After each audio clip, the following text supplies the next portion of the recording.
시청자 여러분 안녕하십니까, 박정호입니다. 오늘 아침에 인사드리고 다시 오후에 여러분과 함께 하게 됐는데요.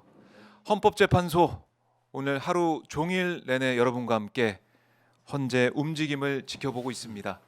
윤석열 탄핵 심판 선고 기일 언제로 잡힐 것인가, 여러분과 함께 하루 종일 헌재를 지켜보고 있는데 아직까지는 헌재에서 이렇다 할 얘기가 나오지 않고 있습니다. 자, 이렇게 된다면 헌재를 향한 국민들의 분노 그리고 국민들의 실망감 계속 커질 수밖에 없어 보이는데요. 자, 오마이TV 박정호의 핫스팟 오늘 긴급 편성으로 준비를 했습니다. 헌법재판소의 발표 기다리면서 또 윤석열 탄핵 심판에 대해서 쟁점을 다시 한번 짚어보고 헌재의 선고 전망도 해보도록 하겠습니다. 자, 오늘 두 분과 함께하죠. 양지열 변호사, 최주몽 교수 함께합니다. 안녕하십니까? 안녕하세요. 네, 반갑습니다. 저희 최주몽 교수랑은 아까 이제 아침에 방송을 하고 또 지금 오후에 다시 또 만나게 됐는데 아직까지 헌재가 조용합니다. 답답합니다. 어쨌든 오면서 또 전화 어떤 분 지인이 전화하셔가지고 왜 안 나오냐고 저한테. 왜 안 나오냐고. 나도 답답하잖아요. 근데 이제 그분도 이 정치를 잘 아시는 분인데 국힘 사람들이 그분한테 자꾸 의견이 일치가 안 돼서 늦어지는 거다, 이러다 60일을 다 채울 수 있다, 이런 이상한 소리를 하시는가 봐요. 그래서 이제 걱정하지 마시라, 그건 아닌 것 같다, 안심을 이렇게 말씀을 드렸는데 예. 당장 이제 결과가 안 나오니까 많은 사람들이 그런 우려를 하는 거예요. 이상한 소리도 나오고 국힘 입장에서는 자꾸 의견이 일치하지 않는다 이런 얘기 퍼뜨리고 여론전하고 이런 식인 거잖아요. 그래서 저는 헌재가 빨리 결정을 해주는 것이 이런 혼란을 막을 수 있는 유일한 방법이라고 저는 생각을 합니다. 국민들이 얼마나 답답하면 지금 저렇게 걷고 단식하고 삭발하고 이러겠습니까?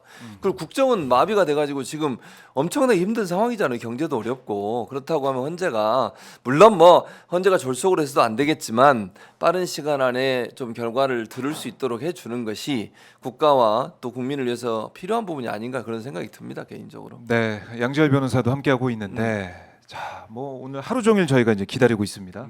변호사님도 계속 헌재를 지켜보고 계시죠? 사실 글쎄요.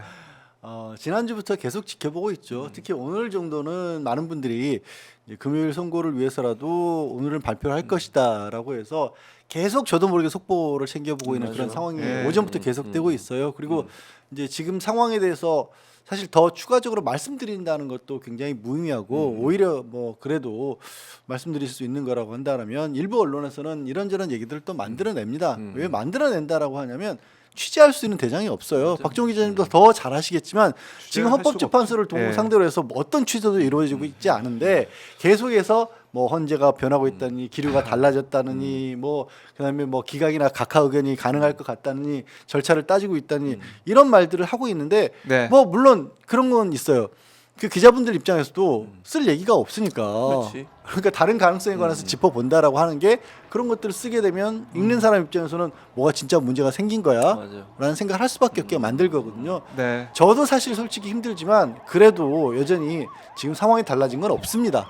그건 명확하게 말씀드릴 수 있습니다. 그러니까 우리가 이제 변론 과정을 쭉 지켜봤기 때문에 변론을 통해서 확인한 부분이 분명히 있고, 그다음에 이제 내란 상황, 내란의 밤을 다 우리가 생중계로 보지 않았습니까? 근데 이걸 헌법재판소가 이걸 계속 들여다보고 변론까지 했는데도 다른 이상한 판단을 한다. 그거는 이해가 안 되는 거고. 자, 지금 저희가 오마이TV가 지금 헌법재판소 브리핑룸 현장, 지금 이 시간 브리핑룸의 모습을 보여드리고 있습니다. 일부 이제 몇몇 기자들이 앉아 있고 헌법재판소에서 어떤 공지가 아직까지 나온 건 없습니다. 그리고 최주몽 교수님 이제 화면 아래에 보면 이재명 대표 모습이 보이죠? 이재명 대표가 오늘은 이 방탄복을 입고 국회에서 출발해서 광화문으로 행진을 하고 있습니다. 자, 민주당 의원들이 씩씩하게 정말 힘차게 걷고 있어요. 박찬대 원내대표 모습도 보이고요. 전현희 최고위원 모습도 보고, 김민석 최고위원 모습도 보이고, 자, 이렇게 민주당이 여러분과 함께 걷고 있습니다. 이재명 대표가 방탄복을 입고 나온 모습. 자, 어제 이제 광주 일정을 시작하면서 암살 계획 제보 이후에 처음으로 외부 활동을 했었는데요. 오늘 이렇게 민주당 당원들, 의원들과 함께 시민들과 함께 걷고 있습니다. 네. 그러니까 이재명 대표도 이제 발언들을 쭉 오늘도 아침에도 봤듯이 헌법재판소를 향한 메시지가 좀 강하게 나오죠. 나오고 있는 것 같아요. 특히 예. 뿐만 아니라 최상목 대행에 대해서도 네. 강한 메시지를 냈잖아요. 뭐 그거를 뭐 비판하는 사람들도 있던데 저는 경고해야 된다고 봐요. 최상목 대행이 지금 하는 행동을 보세요. 헌법을 위배하고 있는 거 아닙니까? 위헌적 행동을 계속하고 있고 네. 본인은 무슨 뭐 대통령 권한대행하면서 9번째 거부권을 행사했어요. 몇 달 되지도 않은데. 그럼 그거 다 아홉 건의 거부권 다 국민의힘이 요구해서 요청해서 받아들여서 한 거 아닙니까? 그리고 논리도 보면 국민의힘 논리하고 똑같아요. 네. 위헌적 요소가 있어서 뭐 이런 얘기 맨날 하지 않습니까? 본인은 위헌을 저지르고 있잖아요 지금. 헌재에서 위헌이라고 얘기했으면 당장 그걸 집행해야 되는 거죠. 탄핵의 기본적인 요건이 완성이 됐어요. 위헌하면 탄핵인 겁니다. 이거는 탄핵을 해야 되지만 지금 이 국정이 어려운 상황에서 또 최상목까지 탄핵을 했을 때 올 수 있는 여러 가지 문제점 때문에 민주당이 이제 참고 있는 거잖아요. 네. 근데 그걸 악용해 가지고 최상목이 저런 행동을 하니까 민주당 입장에서 화가 날 수밖에 없어요. 이건 화가 안 나면 이상한 거예요. 국민들도 화가 나잖아요. 아니 대체 김건희나 아니면 뭐 내란 특검 이런 거 하는 것까지 지금 방해를 하고 못하게 막고 있는 거 아닙니까? 헌재도 아니 그 방송법 개정안도 마찬가지예요. 방통위법. 예. 아니 방통위법 개정안도 생각해 보세요.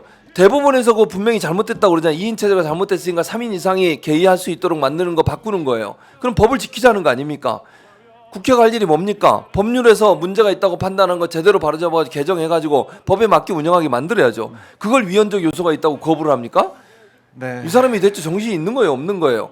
아니 헌법을 지킬 생각이나 법률을 지킬 수호할 그런 생각이 있냐고. 탄핵 조건이에요. 그러나 지금 상황에서 탄핵을 했을 때 올 수 있는 여러 가지 혼란 때문에 민주당이 참고 있는 건데 네. 최고 수위로 이제 끌어올리고 있는 거죠. 경고를 하는 거예요. 경고를 하고 그러니까 그걸 악용한다고 저는 보거든요. 최상목이. 네. 설마 나를 탄핵하겠어? 그러면서 그냥 막 하는 거예요. 저런 행동을. 얼마나 나쁜 사람입니까? 국가를 담보로 국가의 어떤 안전이나 아니면 우리 경제를 담보로 잡고서 자기 생명줄을 연장하겠다고 저렇게 하는 것이 과연 타당하냐고요. 정말 납득이 안 되는 태도라고 보여집니다. 그래서 뭐 좀 이재명 대표가 좀 세게 얘기했지만 네. 그게 국민의 마음이라고 저는 생각해요. 기본적으로. 그럼요. 이제 국민들이 이제 최상목, 뭐 아까 저희 뭐 댓글도 봤지만 최상목 대행을 향해서 정말 분노를 표하는 그런 의견들이 많이 좀 올라오고 있거든요. 그렇기 때문에 거기에 대한 이재명 대표의 발언도 있었고 헌재를 향한 빨리 헌재를 향해서 이 혼란스러운 상황을 정리하기 위한 결정을 내려야 된다 이런 메시지도 있었고. 맞아요. 그러니까 민주당도 그 이재명 대표 비롯한 민주당도 헌재를 향한 메시지, 최상목 대행을 향한 메시지 이제 강도가 좀 세지고 있습니다, 변호사님. 그럴 수밖에 없는 상황이죠. 네. 그리고 아까도 이제 저도 뭐 아침부터 계속 속보들을 보고 있다라고 하는데 아마 지난주 정도부터는요. 사실 대한민국 전체가 멈춰 있어요. 많은 멈춰 분들이 있다. 뭔가 새로운 일들 해야 할 일들마저 그래요. 못 하고 손을 놓고 있습니다. 하다못해 뭐 회식이나 아니면 친구 예. 만나는 일정까지 다 맞아요. 우리 아. 탄핵 못하고 선고되면 있죠. 만나자 이렇게 네. 넘기고 있는 거 아닙니까? 근데 그렇게 맞아요. 넘겼을 때 그럼 당장 뭐 그런 분들이 예약할 수 있는 식당이라든가 아니면 소매점이라든가 아니면 그런 것들이 다 진행이 안 되고 있는 거예요. 제 주변에도 그 탄핵 선고 나는 날 만나자고 하는 사람들이 막 부직 있습니다. 그건 뭐예요? 그것들이 미뤄지고 있고 다른 것들도 사실 저도 이제 주변에 이제 기업 쪽에 있는 그런 지인들이나 이런 사람들은요. 아무것도 지금 대외적으로 할 수 있는 게 없다라는 불평들을 오래전부터 해왔습니다. 왜냐하면 뭐 사실 외교적으로 봤었을 때 미국의 국방장관 새로 취임을 했는데 네. 대한민국만 동북아를 방문해도 대한민국만 들리지 않았다라는 거 아니겠어요?